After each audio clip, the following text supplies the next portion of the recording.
51 vote നേടി V Rajesh തിരുവനന്തപുരത്തിന്റെ മേയറായിരിക്കുന്നു. ചരിത്രം പറഞ്ഞിരിക്കുന്നു. തിരുവനന്തപുരം നഗരസഭയിൽ BJP ആദ്യമായി ഭരണം നേടി. തിരുവനന്തപുരത്ത് BJPയുടെ ആദ്യത്തെ മേയർ വി രാജേഷ്. 51 വോട്ടാണ് വി രാജേഷിന് ലഭിച്ചത്. മറ്റുള്ള വോട്ടുകളുടെ എണ്ണത്തിന്റെ പ്രഖ്യാപനം നടത്തുന്നു. Sabari 17, RP Shivaji 29, RP Shivaji 29. LDFന്റെ അഭിലാഷ്, LDFന്റെ RP ശിവജിക്ക് 29 വോട്ട്, UDFന്റെ KS ശബരിനാഥന് 17 വോട്ട്. 101 അംഗ കൗൺസിലാണ്. ഇതിൽ വിഴിഞ്ഞത്ത് സ്വതന്ത്ര സ്ഥാനാർത്ഥിയുടെ മരണത്തെ തുടർന്ന് 100 വാർഡുകളിലാണ് വോട്ടെടുപ്പ് നടന്നത്. പൗണ്ട് കടവിലെ UDF വിമതനായി മത്സരിച്ച് വിജയിച്ച സുധീഷ് കുമാർ ഈ വോട്ടെടുപ്പിൽ നിന്ന് വിട്ടുനിന്നു. അങ്ങനെ ആകെ 97 പേരാണ് വോട്ടെടുപ്പിൽ, 97 സാധുവായ വോട്ടുകളാണ് ഉണ്ടായിരുന്നത്. UDFന്റെ 2 വോട്ടുകൾ അസാധുവായിരിക്കുന്നു. അതിൽ നന്തൻകോട് വാർഡിൽ നിന്ന് വിജയിച്ച KR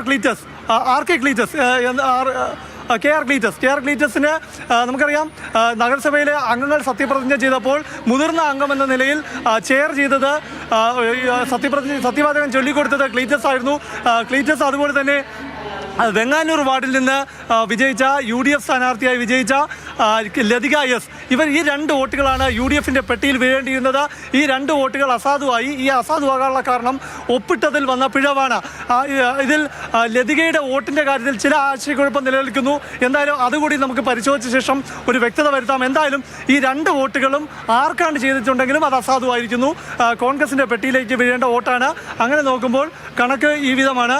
വി രാജേഷ് തിരുവനന്തപുരം നഗരസഭാ മേയറായിരിക്കുന്നു. 51 വോട്ട്, അതായത് BJPയുടെ 50 വോട്ടും ഒരു സ്വതന്ത്രന്റെ വോട്ടും എന്ന് വേണം മനസ്സിലാക്കാൻ. കണ്ണമൂല വാർഡിൽ നിന്ന് വിജയിച്ച രാധാകൃഷ്ണന്റെ വോട്ട് BJPക്ക് തന്നെ ലഭിച്ചു എന്ന് വേണം മനസ്സിലാക്കാൻ. കാരണം രാധാകൃഷ്ണന്റെ പിന്തുണ BJPക്കാണെന്ന് പ്രഖ്യാപനം നടത്തിയിരുന്നു. BJP നേതൃത്വം തന്നെ അത് പരസ്യമായി വ്യക്തമാക്കിയിരുന്നു.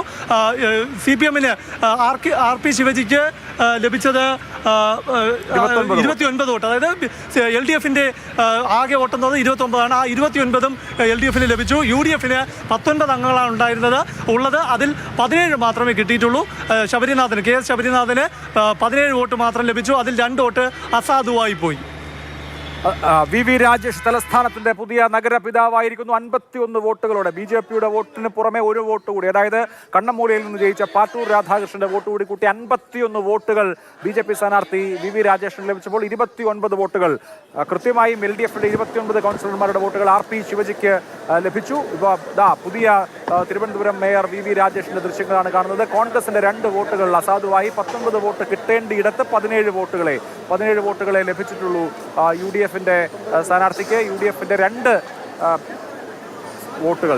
2 വോട്ടുകൾ അസാധുവായി.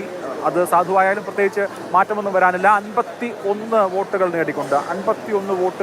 നേടിക്കൊണ്ട് വി രാജേഷ് തലസ്ഥാനത്തെ ആദ്യത്തെ BJP മേയറാവുന്നു എന്ന് മാത്രമല്ല, ഈ സംസ്ഥാനത്തെ കേരളത്തിലെ ആദ്യത്തെ BJP മേയറാകാനുള്ള നിയോഗം വി രാജേഷിനാണ്. കേരളത്തിലെ ആദ്യത്തെ BJP MLA ആകാനുള്ള നിയോഗം O രാജഗോപാലിനായിരുന്നു. ആദ്യത്തെ BJP MP, BJPയുടെ ചിഹ്നത്തിൽ ജയിച്ച MP സുരേഷ് ഗോപിയാണ്. മുമ്പ് NDAയിൽ നിന്ന് PC തോമസ് ജയിച്ചിട്ടുണ്ട് എങ്കിലും ഇപ്പോൾ BJPയുടെ ആദ്യത്തെ മേയർ ആയി.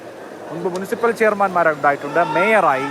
BJPയുടെ ആദ്യത്തെ മേയറായി വി രാജേഷ്. തലസ്ഥാനത്ത് അത് BJPക്ക് വലിയ ഊർജ്ജം പകരുന്ന വിജയമാണ്. ഈ തെരഞ്ഞെടുപ്പിൽ BJPയുടെ വോട്ട് ഷെയർ കഴിഞ്ഞ തെരഞ്ഞെടുപ്പിനെ അപേക്ഷിച്ചും ലോക്സഭാ തെരഞ്ഞെടുപ്പിനെ അപേക്ഷിച്ചും കുറവായിരുന്നു. വോട്ട് ഷെയറിലെ കുറവ് BJPയെ ഒരു തരത്തിൽ ബുദ്ധിമുട്ടിച്ചിട്ടുണ്ടെങ്കിൽ ഇത് അവർക്ക് വലിയ സൈക്കോളജിക്കൽ അഡ്വാൻറ്റേജ് നൽകുന്ന ഒരു വിജയമാണ്. തലസ്ഥാനത്ത് തിരുവനന്തപുരത്ത് BJPക്ക് ഒരു മേയർ വി രാജേഷ്.